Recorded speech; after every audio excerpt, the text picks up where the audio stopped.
সকালে উঠেই প্রথম কাজ থাকে ফোনটাকে ভালো করে চার্জ করে নেওয়া। আর ঘুম থেকে উঠে যদি দেখি কারেন্ট নেই তাহলে তো মাথায় গরম হয়ে যায়। তারপর মার কাছে জানতে পারলাম আগের দিন রাতে নাকি ভীষণ ঝড় হয়েছে, আর আমি যে কী ঘুমিয়েছি টেরই পাইনি যে কখন ঝড় হয়েছে। তো যাই হোক, সকালে উঠে আমি বিছানা টিছানা ক্লিন করে নিলাম, ফ্রেশ হয়ে নিলাম, তারপর চলে গেলাম রান্নাঘরে আর একটু বিট গাজরের রস করে নিয়ে ওটা খেয়ে নিলাম।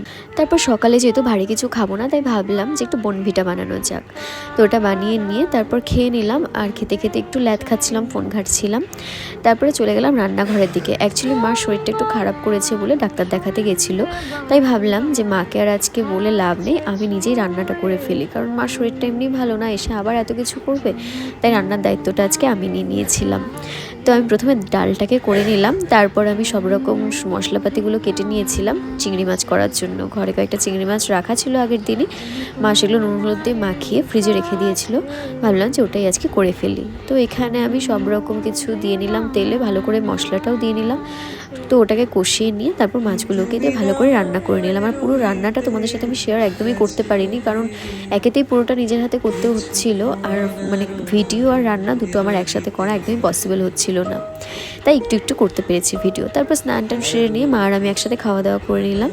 দেন আমার মনে হচ্ছিলো যে নেল পালিশটা উঠে গেছে, ওটাকে আবার ভালো করে তুলে ভালো করে সুন্দর করে পরে নিলাম। তারপর বিকেলবেলা ওয়েদারটা এত ভালো লাগছিলো বৃষ্টির জন্যে, ভাবলাম চলো একটু চা খেয়ে আসা যাক। চা খেতে গেছি, অমনি আবার বৃষ্টি শুরু হয়ে গেছে, বাট এতটাই ঝিরিঝিরি বৃষ্টি হচ্ছিলো যে রাস্তার ভিডিও করলে একদমই বোঝা যাচ্ছিল না, তো ওই সাইড থেকে একটু ভিডিও করে নিলাম।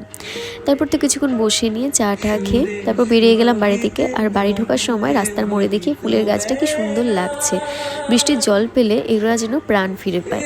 তো আমি দেখে না লোভ সামলাতে পারিনি, একটা ফুল তুলে নিলাম। তারপর বাড়িতে এসে সন্ধেবেলা আমি আবার একটু ভাবলাম আলুর পরোটা বানাই, কারণ যেহেতু বৃষ্টির ওয়েদার ছিল আর বাইরে বেরোতেও ইচ্ছে করছিল না কিছু খাওয়ার জন্য, তাই ভাবলাম বাড়িতেই করে ফেলি।